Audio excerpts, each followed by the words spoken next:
Welcome to this crucial episode of Safe Schools Rainbow Roundtable. I'm Dr. Dan Sheridan, host of Safe Schools Rainbow Roundtable, and tonight we delve into a profoundly important conversation about HIV and AIDS education. This isn't just a health issue, it's a matter of social justice, equity, and community well-being. We're here to unravel why learning about HIV and AIDS is not just a necessity, but a right for students, especially those in high school, where relevant, real-world information can literally be a lifesaver. We'll explore effective educational strategies that go beyond outdated, ineffective policies and challenge heteronormative narratives. We have an impressive lineup of panelists who will share their expertise and insights throughout our discussion. Our Rainbow Roundtable will look at a historical overview of HIV and AIDS. We will discuss real-life experiences, examine tools and resources available for our students, and then look at our future. In our historical overview, it's essential to know how we got here. Our historical overview will trace the roots and evolution of HIV and AIDS from its emergence to current day.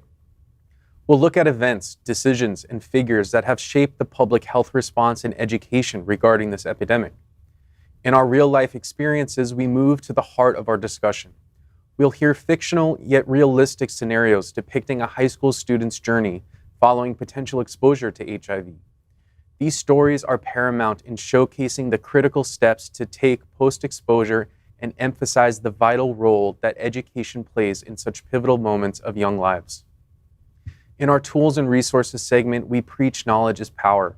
We'll spotlight what's available right here in South Florida for HIV testing, as well as online resources that bolster or supplement school programs. We'll also discuss the significance of medication for pre-exposure and the impact of maintaining an undetectable viral load. In our future outlook, we'll discuss the collective action needed to achieve the ambitious goal of 0 new HIV infections. We'll explore new technologies, medications, and community strategies that could revolutionize our approach to HIV prevention and education. We thank you for joining us on this journey today. Before we dive deeper into our discussions, I'd like to introduce our esteemed panelists and share a bit about their connection to today's theme. Let's welcome Harold Marrero. Harold is the COO of Safe Schools and executive producer of Safe Schools Rainbow Roundtable on Happening Out Television Network. Welcome, Harold. Thank you for having me. Glad to be here. Let's welcome Tiffany Williams, the director of outreach for Safe Schools. Tiffany is also a pop culture guru and host of the streaming podcast, Tiffany Explains It All. Welcome, Tiffany. Hi, I'm so happy to be here and have this discussion. I think it's really important to talk about the subject matter that we have ahead. Absolutely. And let's welcome David Torres. He is a student at Miami Coral Park Senior High School. Welcome, David. Thank you for having me. Thank you, Danny. And let's welcome Star Aditya, representing one of the world's most important advocacy organizations in HIV and AIDS prevention and treatment, the AIDS Healthcare Foundation. Welcome, Star. Yeah, happy to be here. Thank you. You're welcome. And finally, we'll welcome Christian McDonald, a PhD candidate at the University of Miami. Welcome, Christian. Hey guys, welcome. Excited to be here.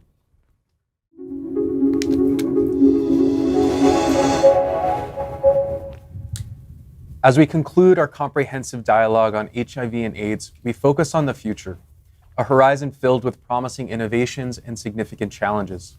In this segment, we'll explore what lies ahead in the battle against HIV and AIDS, the dangers of misinformation, and the shifting landscape of HIV infections. We start on a hopeful note, examining the latest advancements in the field.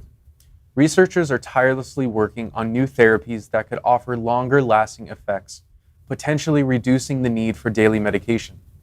We're also seeing promising developments in gene editing technologies like CRISPR, which might one day allow us to remove HIV from infected cells altogether. Another area of innovation is the ongoing pursuit of an effective HIV vaccine. While this has been a challenging endeavor, recent breakthroughs suggest that we are closer than ever to achieving this milestone. However, the journey ahead is not without its challenges. One of the most pressing issues is the rise in HIV infections among young people within the heterosexual community. This trend highlights the need for targeted prevention strategies and education efforts that resonate with these groups. The growing wave of science denial and misinformation is equally concerning, particularly on social media platforms.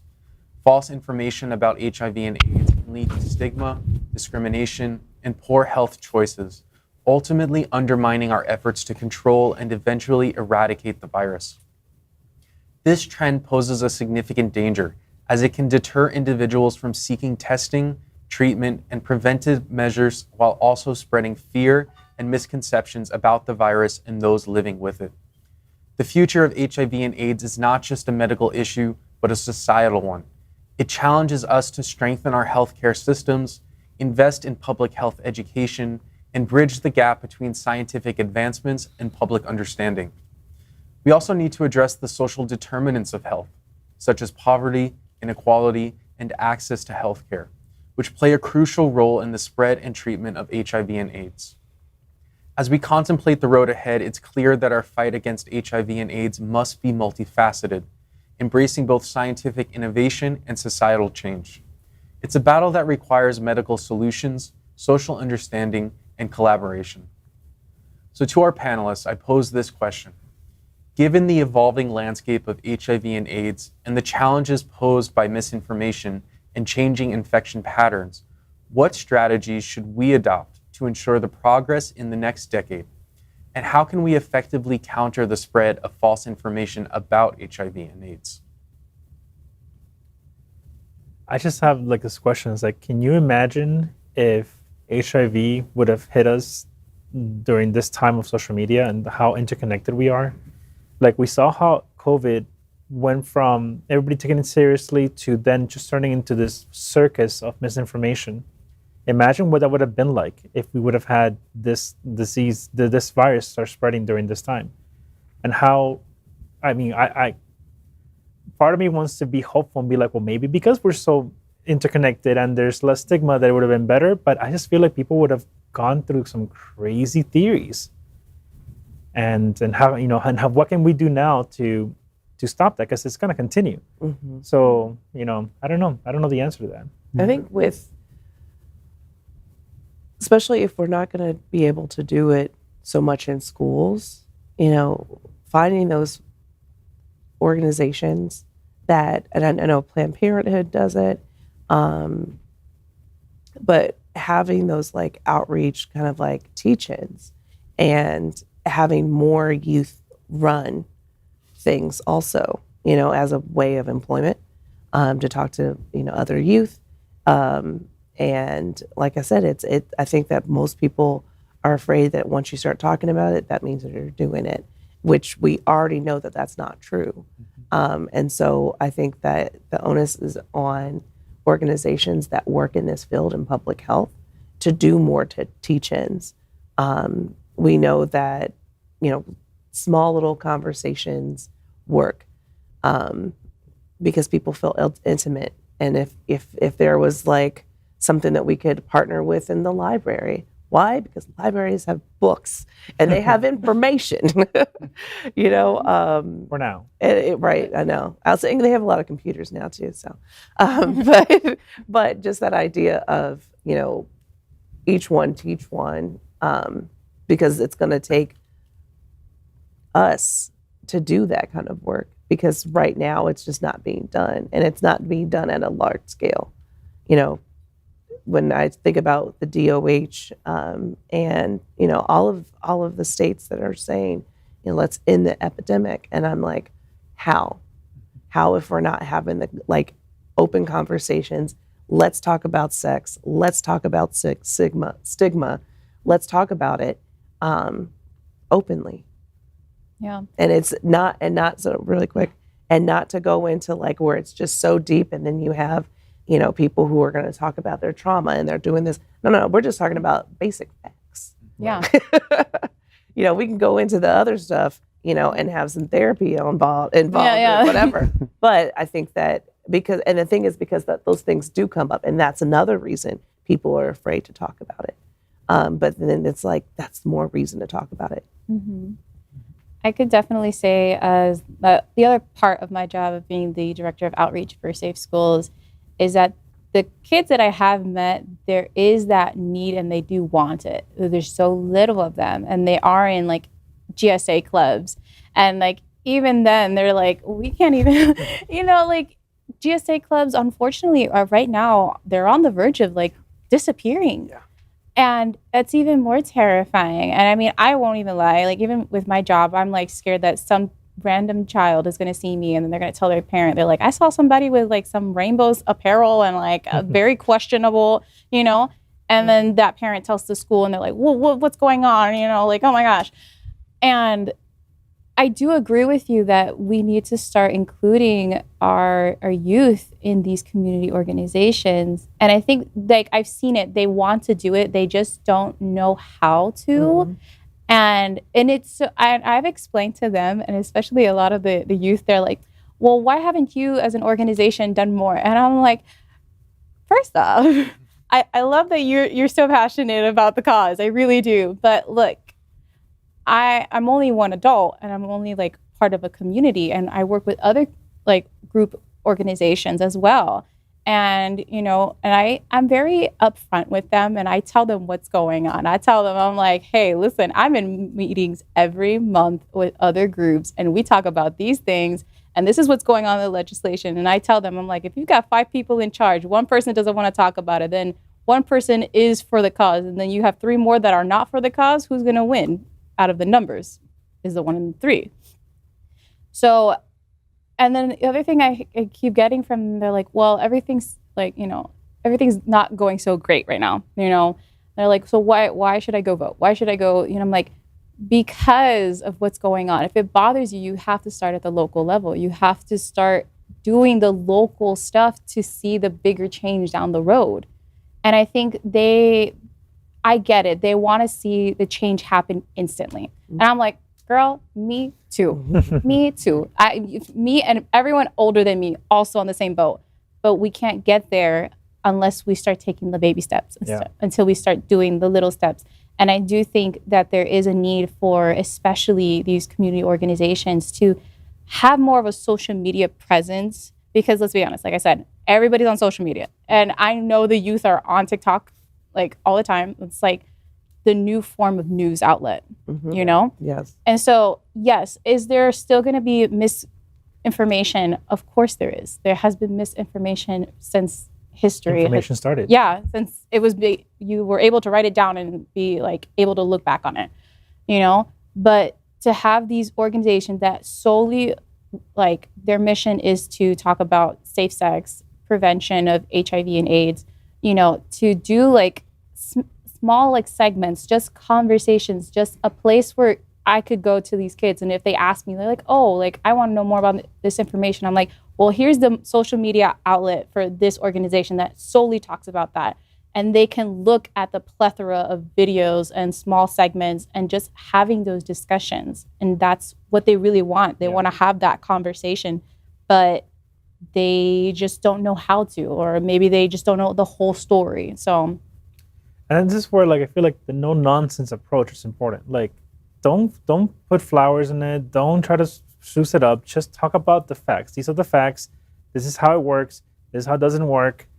You know, just stick to the facts. And it's concerning that we're not doing that. And you know, you talked about like how that you're scared sometimes about if a kid's gonna come and tell their parents. And it is insane that we're living in a world that a small percentage of the population is controlling what the entire population should be doing. And you talked about the school board. It's like, if you don't want sex education, like either take your kids out of public school and put them in a private school that won't teach them, or like just bow out. But why should all parents have to do what you want to do because you're not comfortable with sexuality? That's wild. Yeah, I think scientists like the research enterprise, right? Like so much of it has been driven in understanding, right, HIV, which is without a question like the most well-studied infectious agent in like the history of like mankind. And with all that knowledge, so again, like thinking about PrEP, how so few people, or there's certain populations that don't have access to it and aren't using it, right? And so like right now, that's an idea that's really big that the NIH is pushing, and different governing bodies, right, in the United States that fund, right, research. This idea of like team science and interdisciplinary science, right? And so the idea is that, you know, these like scientists who are studying the virus and studying like immune response and different therapies, like Dana alluded to, like CRISPR and some of the other antibodies that are kind of out now in clinical trials, is that like this isn't sufficient, like to find a cure, because it's not so much about like the science as it is like we need behavioral scientists, we need people in the public health sector who understand the populations that are being affected in their specific communities, right? And so the approaches that we have here in Miami and South Florida are not going to be the same approaches that they may have in the Northeast or in other parts of the South, which are, again, more disproportionately affected than other parts in the United States. And I'll take it a step further where, like, globally, right, we see most HIV infections occurring in countries in sub-Saharan Africa. And so there's this bigger question of, like, the technologies that we have here, are they applicable in other countries around the world? And that's a major problem because, obviously there's costs, right? There's a lot of therapies that are expensive, even if they do end up working.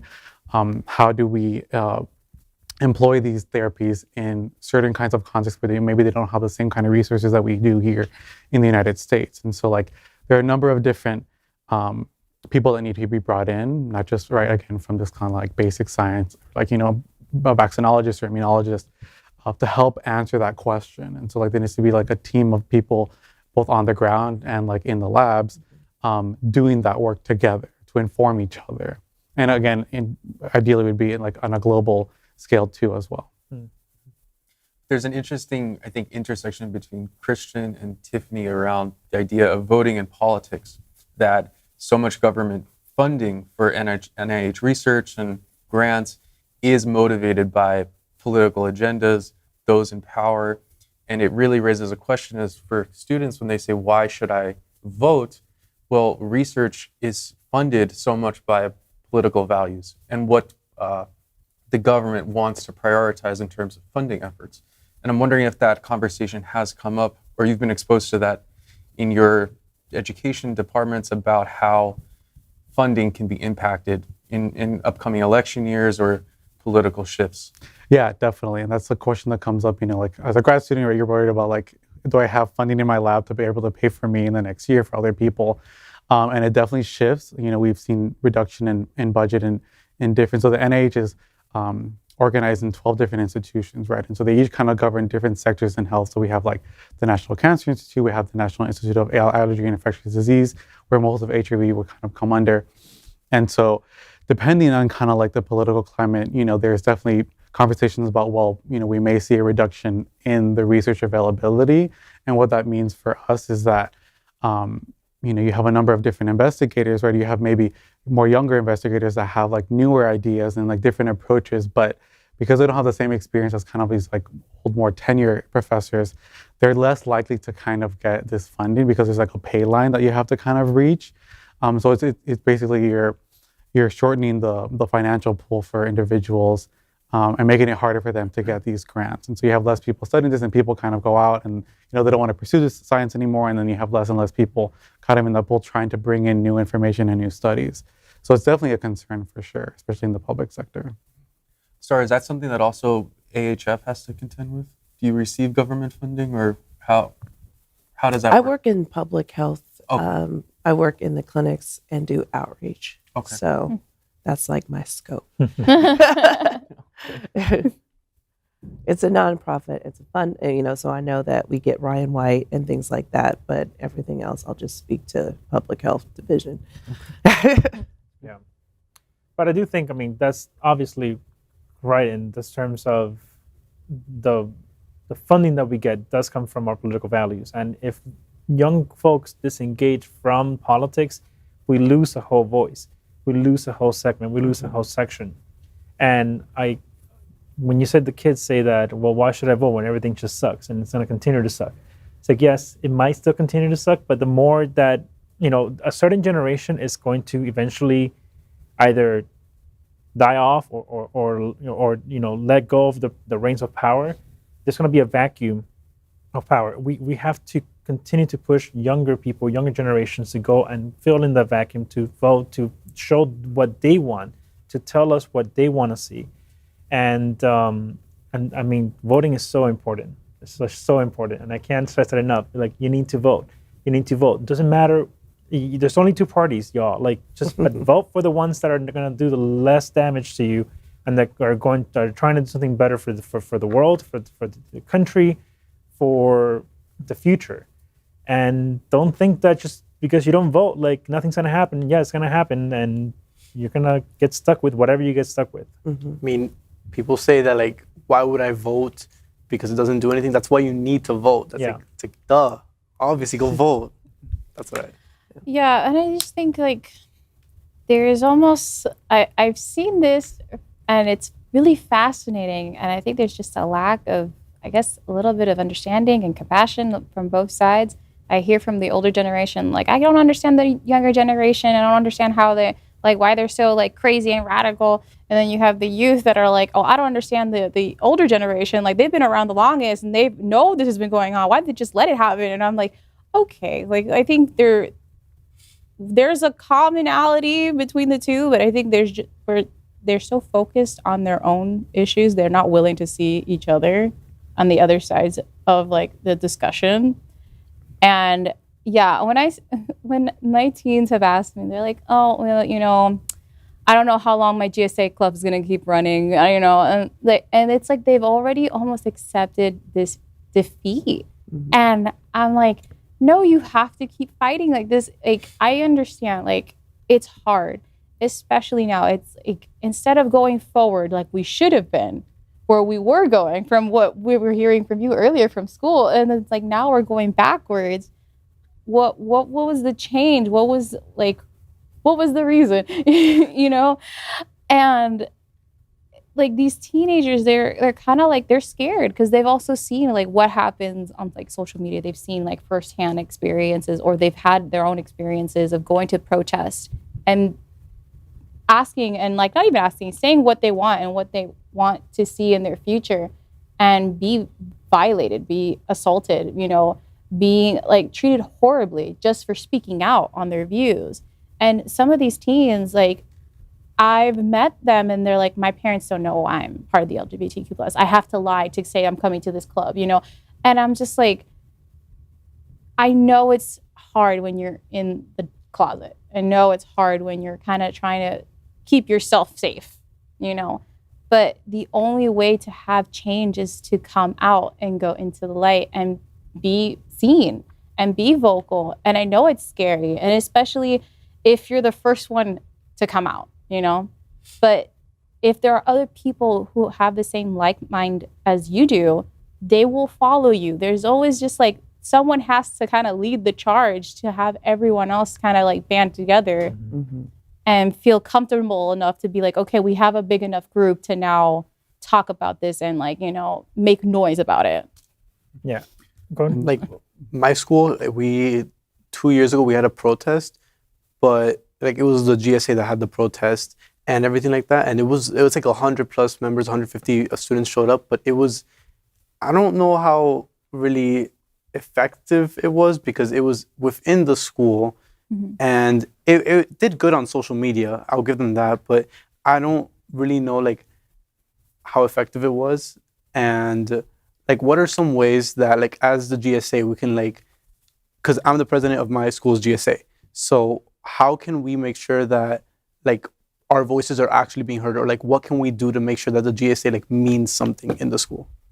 I think one is just making your presence be known, definitely in the schools. I think another thing is getting to know the other community organizations like Safe Schools. Not to plug in here, but you know, and finding those other community organizations, because I've even said this to my teens, and I've said this, I'm like, the most events that we have for marches, walks, stuff like that is during the summertime. You guys aren't in school, obviously. But if I can give you that information of like, okay, here's our organization, here's also the other organizations we work with, you have now a list of things. And if you follow our social media pages, you'll know when we have events. You know, I'm not going to say, you know, follow the newsletter because I know no teenager checks their email. I know you don't. But you will look at your Instagram. I check my email a lot. Oh, okay. Like, a lot. Correction. Oh.